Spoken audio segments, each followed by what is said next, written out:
Hey everybody, it's Michael with Bay Area Hiking Guides. Give me that information, give me that knowledge to go out there and hike with confidence. And in this video, we're going to be talking about what happens if everything goes wrong when you're out on the trail. And it's just kind of difficult. You don't have a compass. You barely have enough water, let's just say. And you're pretty much lost. And every fear is starting to kick into that mind of yours. So we're going to get into that. Stay tuned. Alright guys, well if you're new to the channel, feel free, comment down below, hit that bell so you get all those notifications so you know when the next videos come up. So sorry about the delay in the videos. I just moved into Concord, getting all settled in here, and then I had a little issue with my editing software, so this video is just going to be straight through without any editing. The editing software's been acting funny, there's licensing codes, anyways, it's a whole lot of red tape, and I've got to get that all adjusted, because I had a video all taken care of for the hiking alone for women.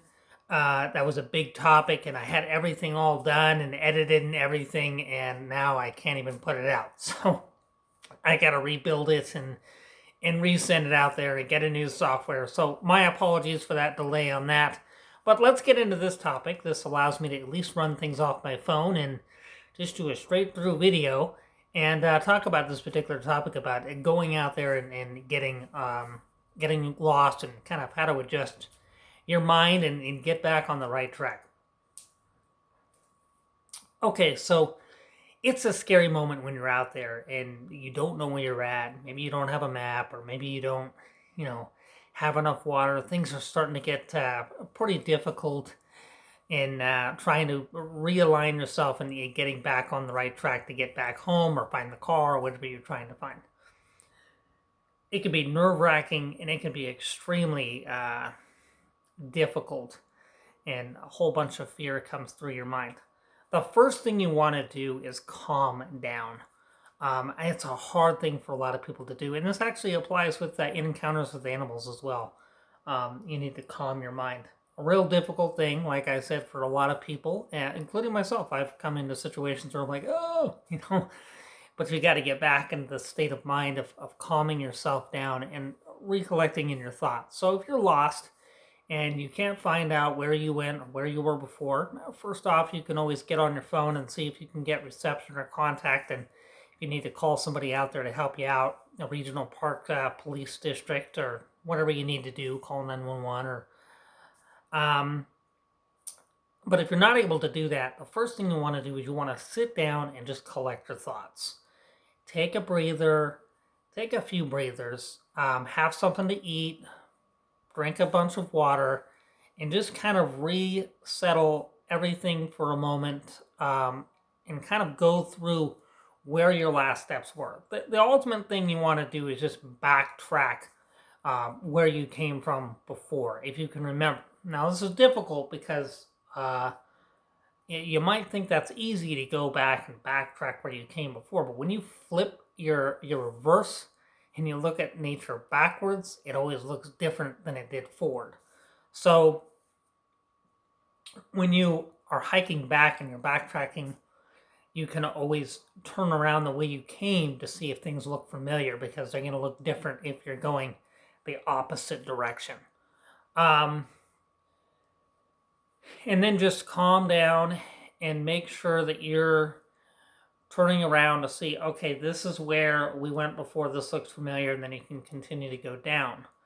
It's always a good idea to kind of notate mentally in your mind when you pass certain things, or you're making certain markers and you're taking turns at certain places, to put that through your mind and say, okay, this is such and such trail and I'm making a right here, so it will be a left when I come back.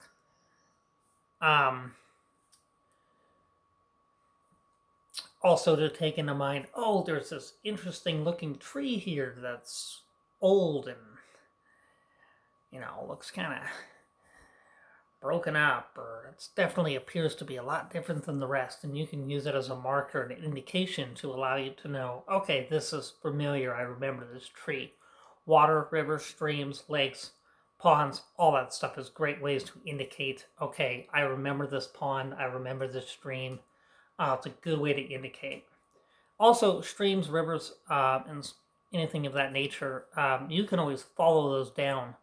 Don't go against the water going back up, but you can go down where the stream's going, and that will eventually lead to a river and a major way to get into a major city, and you can take that down. Always a good idea to bring enough water. I've talked about that plenty of times. Make sure you know how much water you need to bring, because when you get into a situation and you don't have enough water, the water that we have out here, especially in the Bay Area, you don't want to know what's in there. So it's always a good idea to bring a filter as well and some water tablets. Excuse me. Okay, there we go.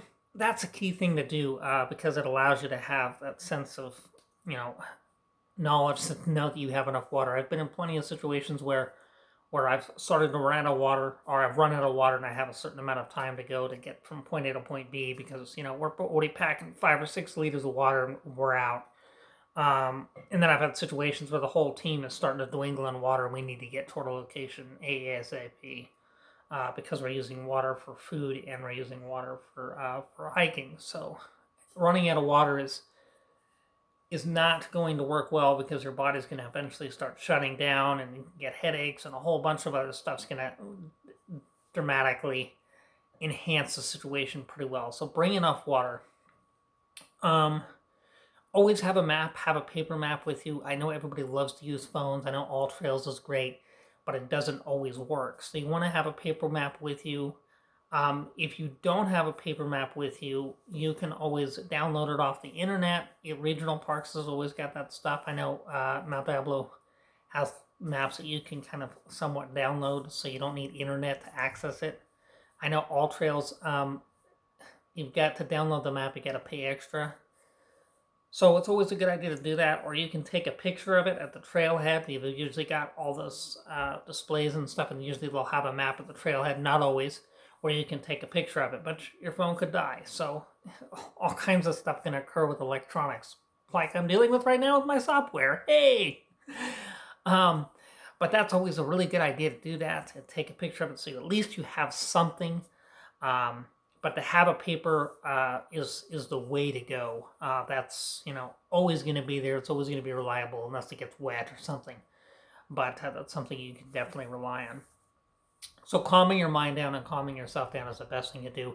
If you get injured, if you're not able to get from point A to point B, or you're trying to get an area where you have no reception, these are big, difficult situations, and you need to do everything necessary to, I don't really want to get into injuries or what the injuries are, but you need to do everything necessary to try to get communication, get back on the trail, get a way where you can contact people if you can. That is why it's so key, and I mention this all the time, to let people know where you're going, or have some kind of actual information that lets people know, hey, I'm on this trail, I've left, my ETAs are supposed to be this time, or such and such, but people know exactly what trail you are on. Another thing that I typically will end up doing is, if I'm backpacking or if I'm going in an area, and let's say I forget to send information out at home, I'll send it over by text, or I'll send it over by messenger or something to a significant other, or somebody that would be able to receive it. Let's say I have no reception, so what do I do there? So the next thing that I'm going to end up doing is, I'll leave my car in the parking lot, and I'm going to write down on a piece of paper exactly what I'm planning to do each day, what trails I'm going to be on, where I'm going to be located, so they can find me. Search and rescue, they get into a situation where they have no idea where you're at. Your likelihood of them finding you, or even spending the resources or money in finding you, is minimum. They do not want to go out there and look for somebody over a vast amount of land and have no idea where they're at.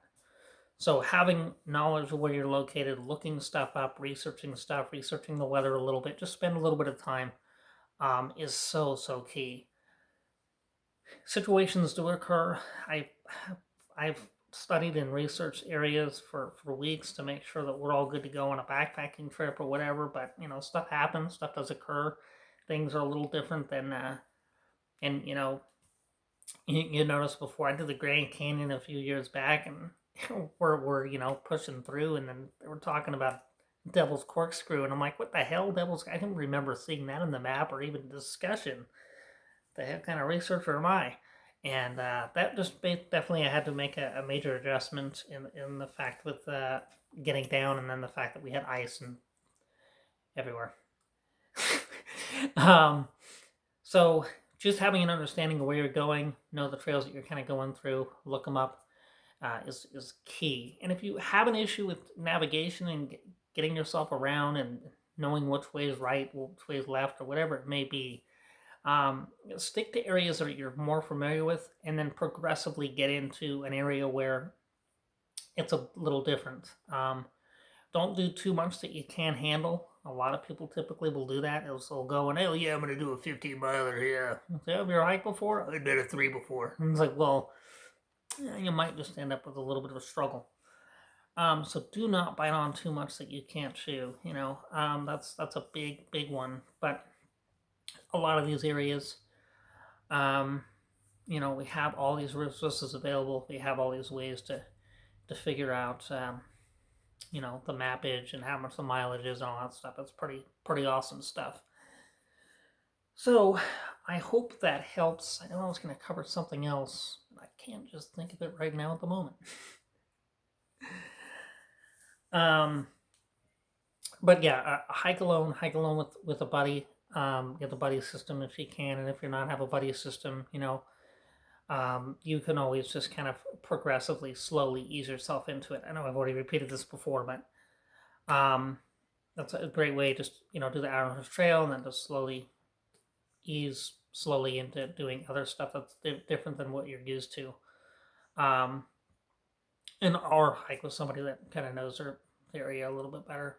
Just take notice of things. So really, when you're hiking, start noticing certain things, noticing areas, different location, the water features or different looking tree. Or I know what happens is usually when you get into that mental state and you're in a situation where you're starting to get lost, everything starts looking the same. So it could be hard at times, but to recognize that stuff when you're more calm. If I stress calmness, because if you're in a situation where you're not calm and your mind's going crazy and it's rolling a million miles, an hour. It's Star Wars going for the next portal stage, whatever. What do they do in Star Wars? You're more likely to make mistakes. So, getting yourself calm, getting yourself collected, having a little snack, a little water, is the best way to go, or you're going to end up making more and more mistakes. Yeah, so I hope that helped. You guys have any questions or comments, or maybe you guys have some other suggestions down below? Well, feel free. Leave a comment down below. Let's get a whole collaboration of good stuff going on there, because we can all learn from each other. It's not just one man here. And thank you guys so much for just putting up with the fact that I've gotten some delays here. My other video, my beard was bigger, so I don't want to look like Homer Simpson, where I go to shave and then it just end up with a bigger beard again. But I just want to let you all know, thank you so much for putting up with this adjustment and the software, stuff is going on. But hopefully that was some cool information. Also, I had a really cool encounter with 3 coyotes. Usually you see them solo, but they'll go in pairs, or they'll triple in 3 if they're trying to take down bigger prey. So it was like, whoa.